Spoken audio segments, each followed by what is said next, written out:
nag-aabot ng tulong, nagbigay ng pag-asa. Mga kabataan na nag-aabot ng tulong, mga kawani ng pamahalaan at pribadong grupo na nagsasakripisyo para sa kaligtasan ng iba. Ito ang ating kwento, ang bayanihan sa gitna ng bagyo.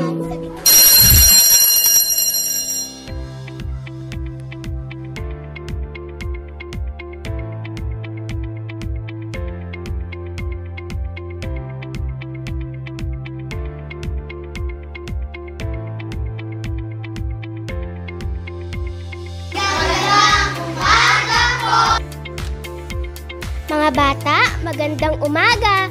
Kamusta kayo? Alam ko mahirap ang dinanas nating bagyo. Maraming pamilya ang nawala ng tirahan, pagkain at mga gamit. Ano ang masasabi ninyo? Nakakalungkot po ma'am, pero gusto ko po tumulong kahit sa maliit na paraan. Oo nga po, pwede po tayong mag-ambagan ang mga lumang damit at pagkain. At gumawa tayo ng donation box dito sa paralan. Hay, pero ang init pa rin maglalakad-lakad para mamigay ng tulong. Kahit mahirap, Julian, kailangan nating magkaisa. Oo, kakayanin natin basta't nagkakaisa. Tama kayo. Sa maliit na paraan, makatutulong tayo. Gagawa tayong proyektong bayanihan para sa biktima ng kalamidad. Gagawin nating misyon ang pagiging bukas palad. Nagtipon ang mga mag-aaral sa bahay ni Raiden upang ihanda ang mga ipamamahaging relief foods.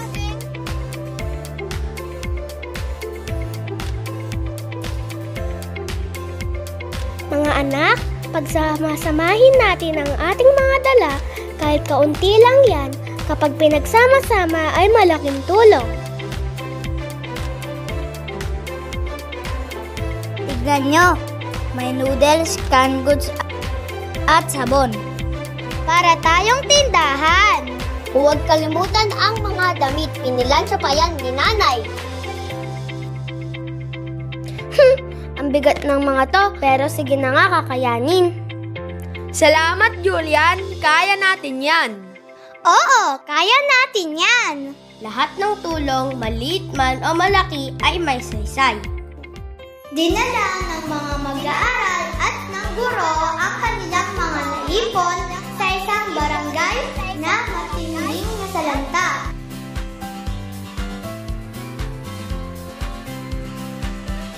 Isa sa mga tumanggap ay si Nanay Jessica. Magandang araw po.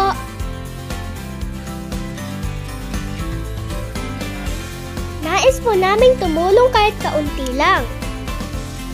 May dala po kaming mga pagkain at damit. Ito po ang nakayanang naming dalin.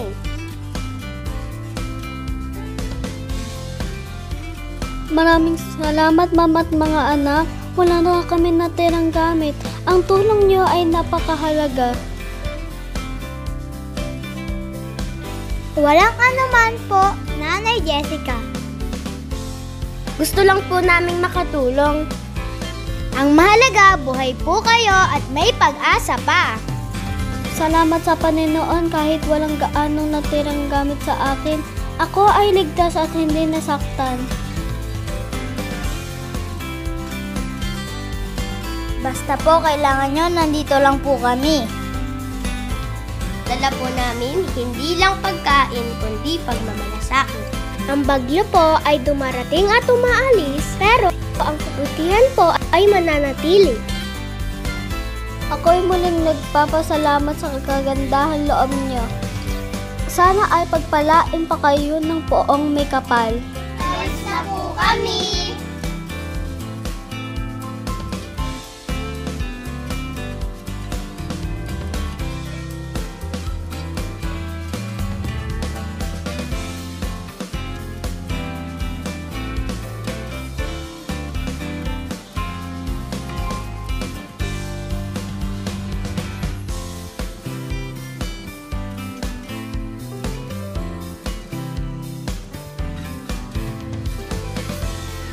Napakasaya ko makita ang inyong malasakit, lalo na kay Nanay Jessica. Hindi lang po ito proyekto, ito ay halimbawa ng tunay na pagiging bukas palad. Ang natutunan ko po ay hindi po pala kailangan maging mayaman para tumulong. Ang mahalaga po ay bukal sa puso. Tama po, dapat ay bukal sa puso ang pagtulong. Masarap po pala sa pakiramdam ang tumulong. Oo nga, lalo na kung hindi humihingi ng kapalit. Ang kabutihan ay parang ilaw. Kapag pinasa mo sa iba, mas lumilinaw ang paligid. Tama, Ernest! Natutuwa ako at masaya kayo sa ating pagtulong kay Nanay Jessica. Ang pagiging bukas palad ay hindi lang tuwing may sakuna o bagyo. Ito ay isang gawing dapat sa araw-araw sa buhay. Maging kabahagi tayo ng pagpapalaganap ng kabutihan sa maliit man o malaking paraan.